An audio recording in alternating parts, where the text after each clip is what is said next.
अस्सलाम वालेकुम दोस्तों, आज 1 जून 2022 है और मैं मोहम्मद अकमल ख़ान इस वीडियो के थ्रू आपसे मुखातिब हूँ।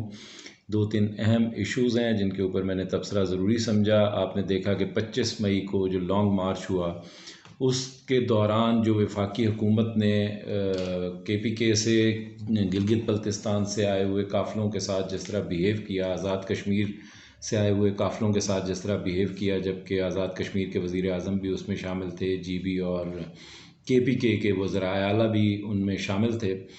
तो जिस तरह बदतरीन तशद्दुद और फाशिज़म का मुज़ाहरा हुआ, उसके बाद भी ये हुकूमत कुछ सीखने को तैयार नहीं है, हालांकि सुप्रीम कोर्ट का एक वाज़ेह हुक्म मौजूद था। तो ये सूबाई हम आहंगी में किस तरह नुकसानदेह साबित हो सकता है, वफाक के लिए किस तरह नुकसानदेह साबित हो रहा है, और सबसे बढ़कर जो अफवाज पाकिस्तान है उनके और अवाम के दरमियान जो एक एतमाद का फुकदान होता चला जा रहा है, ये लम्हा फ़िक्रिया है पूरी कौम के लिए, हमारे लिए, अफवाज पाकिस्तान के लिए, पाकिस्तान के तमाम इदारों के लिए, सियासी अशराफिया के लिए और हमारी एस्टैब्लिशमेंट के लिए। कैरल क्रिस्टीन फेयर ये एक पॉलिटिकल साइंटिस्ट हैं जो सिक्योरिटी स्टडीज़ का मतलब प्रोग्राम है अमेरिका का, उसकी हेड रही हैं, पॉलिटिकल साइंटिस्ट हैं और साउथ एशिया और काउंटर टेररिज्म के ऊपर इनकी ख़ास गिरफ्त है, और ये एक अमेरिकन खातून है। उन्होंने एक बहुत खूबसूरत बात पाकिस्तान के हवाले से कही थी, मैं कोट अन कोट उसको पढ़ देता हूँ। उन्होंने कहा था कि for Pakistan state to collapse it is basically Pakistan army which has to collapse. For better or worse, I don't see that happening. यानी उन्होंने कहा था कि पाकिस्तान की रियासत को गिराने के लिए या पाकिस्तान की रियासत के टूटने के लिए, उसके कोलैप्स के लिए ये बहुत ज़रूरी है कि पाक अफवाज जो हैं, ये इदारा जो है, पाक अफवाज का जो इदारा है, ये कोलैप्स हो, ये गिर जाए, ये टूट जाए। और उन्होंने कहा कि आपको ये अच्छा लगे या बुरा, लेकिन मैं ऐसा होते हुए देख नहीं रही। यानी पाकिस्तान की जो अफवाज हैं वो एक बेहतरीन डिसिप्लिन इदारा है और अवाम का जो उस पर एतमाद है वो बहुत ज़्यादा है, जिसकी वजह से पाकिस्तान अफवाज का कोलैप्स करना, उन्होंने कहा कि आपको अच्छा लगे या बुरा, मुझे नहीं लगता कि ऐसा कभी होगा। बदकिस्मती ये है 50 साल हमारी उम्र होने को जा रही है, निस्फ सदी हम देख चुके हैं। इस निस्फ सदी के दौरान कभी भी अवाम और पाकिस्तान की अफवाज के दरमियान जो एतमाद का लेवल है वो इस हद तक कम नहीं हुआ था जितनी शिकायतें इस वक्त लोगों के जहन में हैं इस रजीम चेंज ऑपरेशन को लेकर। और बदकिस्मती से ही जो इम्पोर्टेड हुकूमत आई है ये इस कदर नाअहल है। मैं अपनी बहुत सारी वीडियोज़ में पहले भी एस्टैब्लिशमेंट का नाम लेकर ये बात कह चुका हूँ कि जिनके हवाले हुकूमत की गई है, ये जिनकी सहूलतकारी की गई है, ये इस कदर नालायक हैं कि आपको एक्सपोज करके रख देंगे और किसी काम नहीं आएंगे। वही कुछ हो रहा है।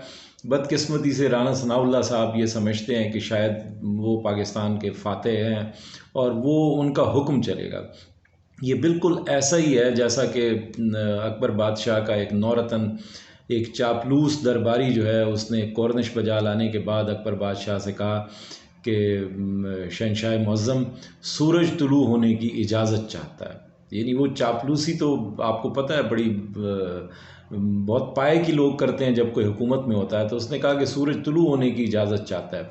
तो ऐसी चापलूसी होती रहती है, हमेशा लोग करते रहते हैं, लेकिन बर्बादी तब शुरू होती है जब बादशाह या रूलर्स या हुक्मरान जो हैं इस बात पर यकीन कर लेते हैं कि सूरज वाकई उनसे तुलू होने की इजाज़त चाहता है और वो सूरज को तुलू होने की इजाज़त देना शुरू कर देते हैं। बदकिस्मती से नजम सेठियों जैसे और ऐसे बेशुमार जो मुशीर हैं, एडवाइज़र्स हैं, इस हुकूमत को मैसर आ गए हैं, जिन्होंने इस हुकूमत को बताना शुरू कर दिया है कि वो आवाम के राइट टू असेंबली और राइट टू प्रोटेस्ट और फ्रीडम ऑफ स्पीच जो कॉन्स्टिट्यूशनल राइट्स हैं उनको वो दबा सकते हैं। इमरान खान साहब ने 26 मई की सुबह को यहाँ पहुँचकर बहुत ज़िम्मेदारी का मुजाहरा किया और वो धरने को उन्होंने कॉल ऑफ कर दिया, वरना सिचुएशन उस दिन भी बहुत ज़्यादा ख़राब हो सकती थी। ये सबको मालूम है, हर उस शख्स को मालूम है जो इस्लामाबाद में मौजूद था और जो फ़ैसला साज हैं उनको बहुत अच्छी तरह से मालूम है।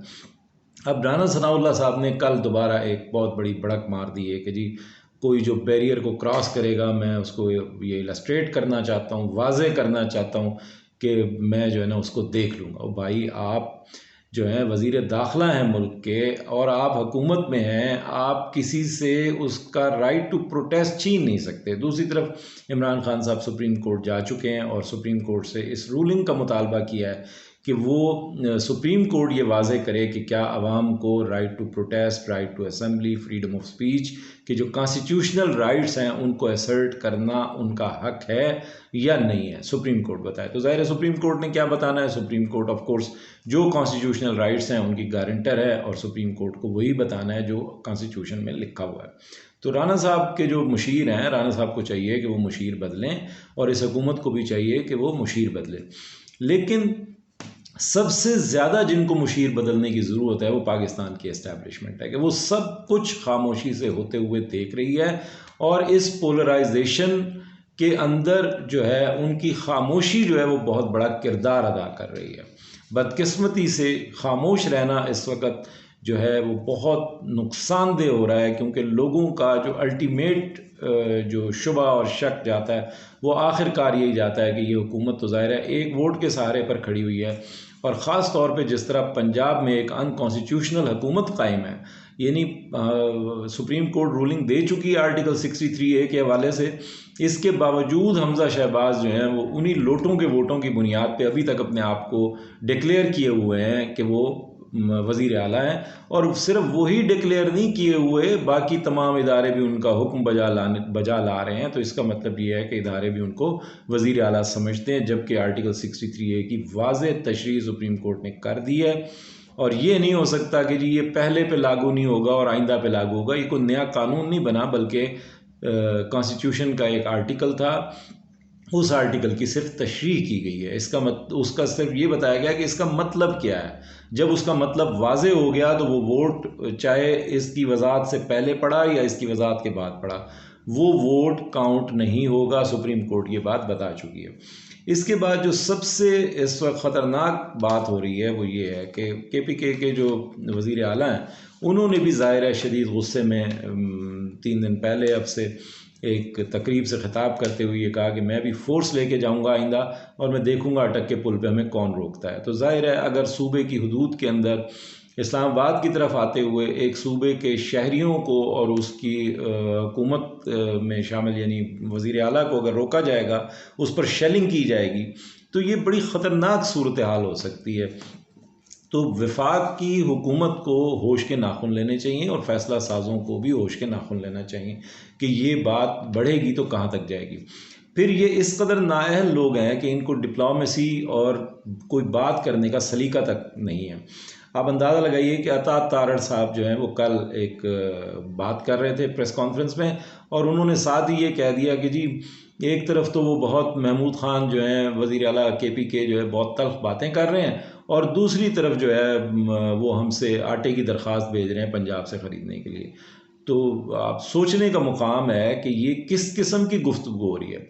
यानी पूरा पाकिस्तान के तमाम शहरियों का है, और ज़ाहिर है अगर पंजाब में गंदम उगती है तो KPK से पानी आता है, बिजली वहाँ पे पैदा होती है और बेशुमार चीज़ें होती हैं, तो क्या वो वहाँ पे रोक लगा के बैठ जाएं कि जी हम भी आप दरख्वास्त करेंगे तो भेजेंगे? ये एक प्रोसीजर है कि पंजाब में अगर गंदम पैदा होती है तो दूसरे सूबों में जाती है और ज़ाहिर है सूबे उसकी दरख्वास्त करते हैं, भेजते हैं कि ये हमारी डिमांड है, आप भेजें।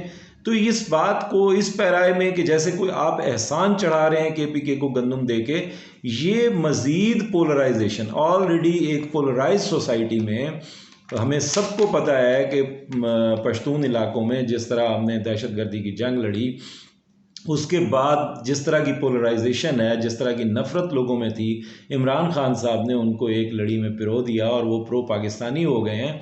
तो इस तरह की छोटी छोटी बातें जो हैं वो किसी भी वक्त एक बहुत बड़े तूफ़ान का पेश खैमा हो सकती हैं। लिहाजा ये जो जहालत है, ये जो नालायकी है, इसके ऊपर रोक लगाने की ज़रूरत है, और जो फ़ैसला साज हैं वो रोक लगा सकते हैं, क्योंकि सबको पता है कि 80 या 86 सीटों वाले वज़ीर आज़म को आपने 155 सीटों वाले वज़ीर आज़म को निकाल के कौमी असम्बली में आपने हुक्मरान बनाया हुआ है, और उस रिजीम चेंज का जो असर है वो जो साइफ़र के जो असरात हैं वो पूरी कौम में सरायत कर चुके हैं, और पूरी कौम की मेजॉरिटी जो है इस वक्त ये समझती है कि ये सब कुछ नॉर्मल नहीं हुआ, कुछ ना कुछ ऐसा ज़रूर है कि इस हुकूमत को गिराया गया और दूसरों को इस पर मुसल्लत किया गया, और वो भी उन लोगों को जिनके ऊपर करप्शन के बेताशा चार्जेस हैं और अभी भी वो अदालतों में भुगत रहे हैं। और सबसे ख़तरनाक खबर आखिर में मैं जिस पे बात करना चाहता हूँ वो चौधरी यूसुफ साहब हैं, चेयरमैन फ्लोर मिल्स एसोसिएशन। उन्होंने आज एक प्रेस बयान दिया है, एक मतलब बात की है उन्होंने कहा कि मुल्क में आटा वाफिर मिकदार में मौजूद है, लेकिन बदनीयती इस वक्त ये है कि हुकूमत ने सूबाई नकलो हमल पे उस पर पाबंदी लगा रखी है। यानी पंजाब हुकूमत ने सूबाई नकलो हमल पे पाबंदी लगा रखी है, और KPK उन्होंने स्पेशली कहा कि खैबर पख्तूनख्वा को आटे या गंदम की फ़रोख्त पर भी पाबंदी लगाई हुई है। अब ये किस किस्म का रवैया है? मतलब ये क्या मुल्क को तोड़ना चाहते हैं?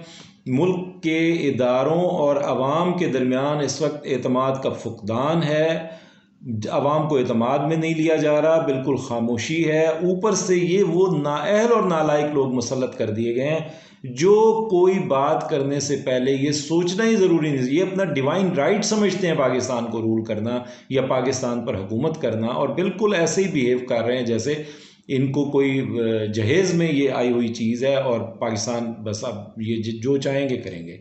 राना सनाउल्लाह के बयानात इसी तरह के हैं, या तारड़ साहब ने कल इसी तरह की बात की है। खुदारा होश के नाखुन लें।